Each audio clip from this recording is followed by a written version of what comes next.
আল্লাহ সব জিনিস আল্লাহর সামনে হইতো না, এত বড় সহজ কাম সে তার এত বড় গুণটা হচ্ছে। কোরআন হাদিসের বাইরে যদি কোনো আলেম কথা বলে আপনাদের দরকার নাই, আমরা জিহ্বা কেটে দিব, আমাদেরকে বলেন, কোনো কথা নাই। কোন আলেম যদি কোরআন হাদিসের বাইরে কিছু বলে সেই দিন আর নাই যে চুপে চাপে কিছু করবে, আমাদেরকে বলেন, আমরা সোজা করব, আমরা ইনশাআল্লাহ। আপনি কি বুঝেন কোরআন হাদিসের বাইরে আর ভিতরে? কোরআন হাদিসের ভেতরে যদি বয়ান করি তা সুদখোরের বিরুদ্ধে বলতে হবে না, ঘুষখোরের বিরুদ্ধে বলতে হবে না, জালেমের বিরুদ্ধে বলতে হবে না, বেনামাজির বিরুদ্ধে বলতে হবে না? কি আপনাদের আকল কি বলে? কোরআন কি সুদখোরের পক্ষে, ঘুষখোরের পক্ষে, বেনামাজির পক্ষে, দুর্নীতিবাজের পক্ষে, চোর ডাকাতের পক্ষে, ধর্ষক আর খুনির পক্ষে? কি বুঝাইতে চান আমাদেরকে যে কোরআন হাদিসের বয়ান করেন? কি বুঝাতে চান? আর আলেম ওলামারা বলেন কোরআন হাদিসের, কোরআন হাতে নিয়ে বয়ান করেন, কোরআন হাতে নিয়ে বয়ান করবেন। সূরা বাকারা বয়ান শুরু করেন, বলবেন এই আয়াতের তরজমা এই। সবার মুসল্লিদের হাতে বাংলাটা দিয়ে আপনি খালি তরজমা পড়বেন। সুদের যতটি আয়াত আছে একসাথে না বয়ান শুরু করেন দেখা দেখা। এরপরে কেউ বিরোধিতা করলে এরপরে আসি আমরা আছি। জীবন তো একবার আসছে একবার যাবে, টেনশন কিসের? সুদের বয়ান করবেন, ঘুষখোরের বিরুদ্ধে বয়ান করবেন, কোরআনে আছে না? বেনামাজির বিরুদ্ধে কি কি ভয়াবহ বয়ান আছে এটি করবেন।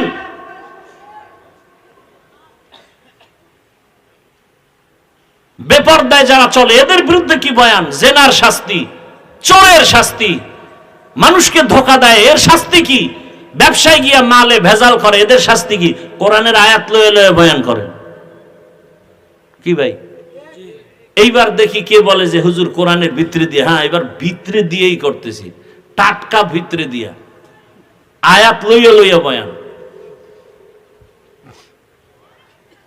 কোরআন শরীফের মধ্যে যদি রাজনীতি না থাকে কোরআন আমি মানি না, চ্যালেঞ্জ। কোরআনে নাই বলতে কিচ্ছু নাই। পরিবার নীতি আছে, রাষ্ট্রনীতি আছে, সমাজ নীতি আছে, অর্থনীতি আছে। 20টা বছর লেখাপড়া তো করলাম ডাউলের ফানি আটার রুটি খাইয়া, এই কোরআনই তো বললাম। কয়টা নক্তা, কয়টা জের, কয়টা জবর, কয়টা পেশ, কয়টা অক্ষর, কয়টা শব্দ, কয়টা বাক্য, কয়টা আয়াত আছে, কয়টা সূরা আছে, নামাজের আয়াত কয়টা, রোজার আয়াত কয়টা, যাকাতের আয়াত কয়টা, সমাজের আয়াত কয়টা, পরিবার নীতির আয়াত কয়টা, রাষ্ট্রনীতির আয়াত কয়টা, তার ব্যাখ্যা কি, ফতোয়া কি, মাসআলা কি, তাফসীর কি। পড়তে পড়তে পড়তে পড়তে জীবন শেষ। ময়দানে আসছি, এখন কোরআন নিয়ে বয়ান করতেছি। কোন সুদখোর, কোন আল্লাহর দুশমন এসে যদি কয় হুজুর বয়ানটা এমন করেন, ওরে কি পরিমাণ রিমান্ডের মাইট দেওয়া দরকার। এই যে বললাম 99 গুণ দোষী আপনারা। না হয় একজন আলেমকে অপমান করে আর আপনি তালি দেন হাতে বয়ে, না? আপনার তো এই কথা বলা উচিত। বাবার সাথে সন্তানের তর্ক হয় না, তার মানে বাবারে কেউ গালি দিলে সন্তান চুপ থাকবে? এটা দি বুঝেন, ওটা বুঝেন না যে আমি নামাজ পড়তে পারি না, দাড়ি রাখতে পারি না, পর্দা করতে পারি না, তবে আমি আল্লাহকে ভালোবাসি, রসুলকে ভালোবাসি, আর সেই ভালোবাসা পাইছি আলেমের দ্বারা, কোরআন হাদিসের দ্বারা। অতএব আলেমের সাথে আমার দূরত্ব থাকুক, যা কিছু থাকুক, কিন্তু অপমান হতে দেব না। ওর কলার ধরে ফেললো। আমি নামাজ পড়ি না, কিন্তু খবরদার আমার ইসলাম, কোরআন হাদিস, আল্লাহ, রসুল, আলেম ওলামা নিয়ে বললে ওখানে আমি ছাড় দেব না। কিসের ভয় পান? আল্লাহ হেদায়েত দান করুন। আরে ভাই, কোরআনটা বুঝেন কিছু? ভারতের মধ্যে হাজার হাজার মাদ্রাসা আগুন দিয়ে জ্বালায় দিছে ব্রিটিশরা। হাজার হাজার আলেমকে ফাঁসি দিয়া গাছের সাথে লাট ঝুলায় রাখছে দিল্লি রাজধানী কলকাতায় রাস্তায়। উদ্দেশ্য কি? কোরআনের এই আওয়াজ বন্ধ করবে। আল্লাহ তো চ্যালেঞ্জ দিছেন, এটা হেফাজত কোনো ফিসাবের হাতে দি নাই। এই কোরআন হেফাজতের জিম্মা কোনো নবীর হাতে দেই নাই, ডাইরেক্ট কে নিছেন? এই জন্য এটা যত বন্ধ করতে চায় তত বাড়ে। পারছে কমাইতে?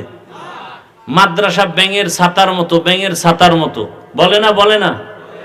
বাংলাদেশে যারা বুঝ আছে, জানা আছে, জ্ঞান আছে, শুধু তারা জবাব দিবেন। বাংলাদেশে স্কুল প্রাইমারি এডি বেশি না মাদ্রাসা বেশি? না, আপনার অ্যান্সার ভুল। কি ভাই আপনি বলছি, আপনারা না জানলে জবাব দিবেন না, আন্দাজে একটা জবাব দিয়ে রাখলেন কেন? এখানে বহু শিক্ষিত মানুষ আছে। বাংলাদেশে প্রাইমারি স্কুল হিসাব করলে গড়ে অনেক বেশি, প্রত্যেক গ্রামে গ্রামে স্কুল আছে, ঘর আছে, সব আছে, কিন্তু বাংলাদেশের বহু অঞ্চল আছে মাদ্রাসা নেই। কথা ঠিক না? তাহলে ব্যাঙের ছাতার মতো তো স্কুল আর প্রাইমারি হয়েছে, মাদ্রাসা হয়নি। অথচ একটা দোষ দিয়ে দিল ব্যাঙের ছাতার মতো। এটা মুসলমানের বাচ্চা এই কথা বলতেছে, ব্যাঙের ছাতার মতো। অথচ মাদ্রাসায় পড়লে একটা চরিত্রহীন মানুষ চরিত্রবান হয়। ডিসি সাহেব টেবিলে বসে কোরআন শরীফ পড়ে। ডিসি সাহেব, আপনি কোরআন শিখলেন কি সরকার শিখে? এখন না না হুজুর, ওই যে ছোটবেলা মক্তবে আব্বা আম্মা পড়াইছে না, সেই সময় শিখে ফেলছি। আর এখন আর মক্তব নাই সোনার বাংলায়, আছে নাই? এখন মুয়াজ্জিন উঠে আজান দিতে, মাও উঠে বাচ্চাকে কেজিতে পাঠাবে। ওখানে গিয়ে কি পড়ে? সরোয়া সরেয়া। আমগো মাদ্রাসায় এসে ওই ছেলে এখন কি পড়ে? সরোয়া। কি মাদ্রাসায় আছে না? আছে। ব্যবধান কোথায়? সন্তানটা স্কুলে গিয়ে পড়ে সরোয়াতে ওয়াজাগর। ওই একই অক্ষর মাদ্রাসায় এসে সন্তান পড়ে সরোয়াতে ওযু, একই অক্ষর। স্কুলে গিয়ে পড়ে সরায়াতে আপা, মাদ্রাসা এসে পড়ে সরায়াতে আল্লাহ। মাদ্রাসা এসে পড়ে রব্বি জিদনি ইলমা। স্কুলে গিয়া আছে নাই, হ্যাঁ গিয়া পড়ে ক্রিং ক্রিং টেলিফোন, হ্যালো হ্যালো হ্যালো, কে তুমি, কাকে চাও, বলো বলো বলো। আমি ম্যাও হ্যালো ক্যাট বিড়ালকে চাই, জরুরি খবর আছে ডেকে দাও তাই। হামটিমা টিম টিম, তার খাড়া দুটো শিং, তারা মাঠে বারে ডিম। আর আগের কবিতা তো ছিল, আদর্শ লিপি পড়ছি না, সকালে উঠিয়া আমি মনে মনে বলি, সারাদিন আমি যেন ভালো হয়ে চলি। আদেশ করেন যাহা মোর গুরুজনে, আমি যেন সেই কাজ করি ভালো মনে। আর এখন নাচবে কেমনে? কোমরটা কি বামে না ডানে ডুলাইব, এজন্য শিক্ষক নিয়োগ দিবে। হুজুর গো যখন মাথা গরম হয়ে গেছে, রাস্তায় নামছে, সব নাস্তিকের বাচ্চাগুলো লেজ গুটায় ভিতরে ঢুকছে। বাংলাদেশের একটা সুন্দর সংস্কৃতি যে আলেমরা নামলে তারা কামিয়াব। যে আন্দোলনে আলেম আছে এটা কি কামিয়াব। জুলাই স্বাধীনের পরেও যদি আন্দোলন করা লাগে তো কিসের স্বাধীন করলেন? আম্মা জানেরা স্লোগান দেন গো অধিকার পাই নাই, সমান অধিকার লাগবে। আল্লাহ যে বেশি দিছে ওটা লাগবে না, এই বেশিটা নিয়ে না নিয়ে সমান নিতে যায়। তাসনিমার অবস্থা কি? বেশি নেবে না, সমান। সমান মানে এক পুরুষ যেমন 4 স্ত্রী রাখবে, এক স্বামী কেন, এক স্ত্রী কেন পারবে না? আমি তাসনিমার পেটে বাচ্চা, তো যেখান থেকে মনে চাই আমি সেখান থেকে নিবে, এটা আমার স্বাধীনতা। ওলামায়ে কেরাম গর্জে উঠে কয়, এই বেশ্যা, যেখান থেকে মনে চায় সেখান থেকে পেটে বাচ্চা আমগো দেশের কুকুর নিরা নেয়, মানুষ নিতে পারে না। অথচ কত বড় এমবিবিএস ডাক্তার, যেমন তেমন ডাক্তার না, এবং গবেষক। কোরআনের আয়াতের ব্যাখ্যা পড়ে, হাদিস পড়ে, নাইলে আল্লাহর ভুল ধরছে কেমনে? ব্যাখ্যা পড়ে পড়ে কয় এই আয়াতটা আইন যা করছে নারীর উপরে, এই আইনটা আল্লাহ একচ্ছত্র নারীর উপরে জুলুম করছে। আল্লাহ জালেম। আমার দুঃখ লাগে, বারবার বারবার বারবার এই দেশের মানুষ দেখে আলেমদের সাথে বেয়াদবি করলেই পতন, বেয়াদবি করলেই পতন, বেয়াদবি করলেই বিপদ। এরপরও কেন যে আলেমদের সাথে বেয়াদবি করে এটা বুঝেই আসে না। যদি আলেমরা কোনো ক্ষতি করত, এই যে আমরা বয়ান করতেছি, এই যে এতক্ষণ বয়ান করছি, একবারও কি বলছি যারা আওয়ামী লীগ করে ওরা সব বিনা হিসাবে জাহান্নামী? কথা বলেন না কেন?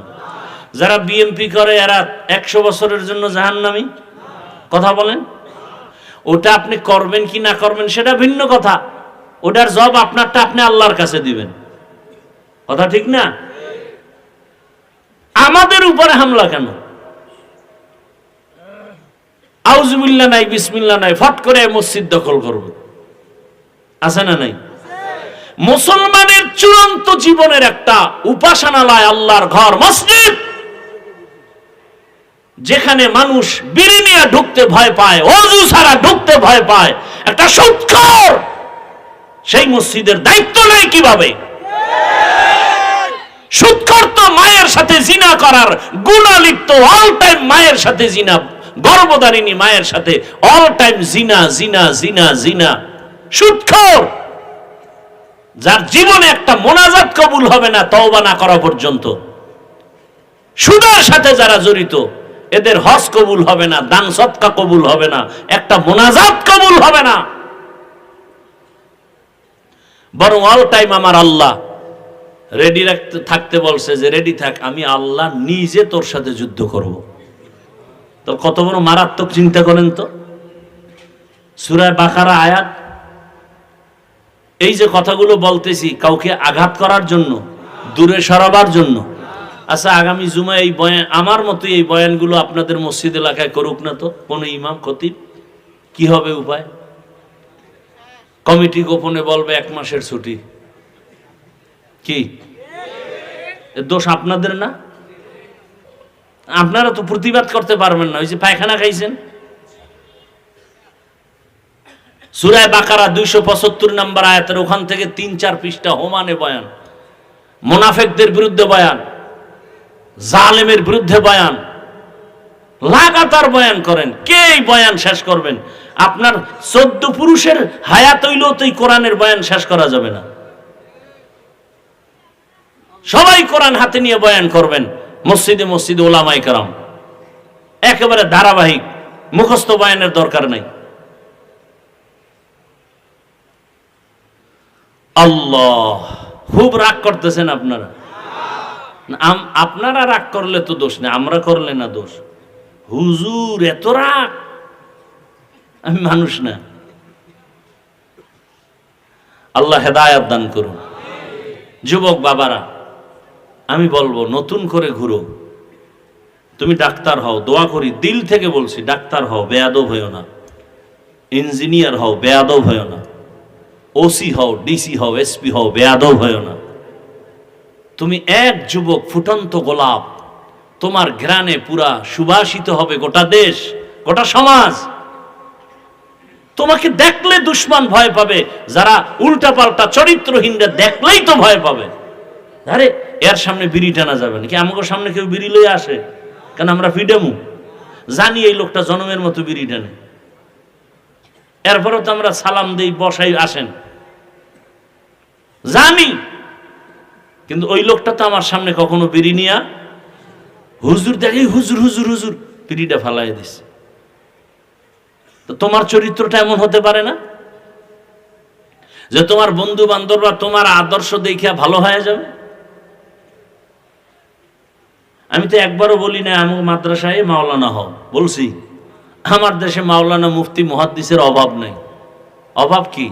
আদর্শ ডাক্তার, আদর্শবান ইঞ্জিনিয়ার, আদর্শবান প্রফেসর, আদর্শবান ওসি, ডিসি, এসপি, এটি চাই। এই বয়ানগুলো আমি সারা দেশে এভাবে করি। আমার এই লাইনের বয়ানটা আমি ইচ্ছা রকম খুব জোর দিয়ে করি। এখনো সময় আছে, তওবা করো, অন্তরটাকে নরম করে দাও। মানুষের একটা আফসোস থাকে, আরে পার্কে গেলে কি জানি মজা, তো নিছো না, এবার ফিরো। মনে মনে আল্লাহকে বলো, ও আল্লাহ, জীবনে পার্কে কম ঘুরি নাই, দাড়ি কম কাটি নাই, নামাজ কম সারি নাই।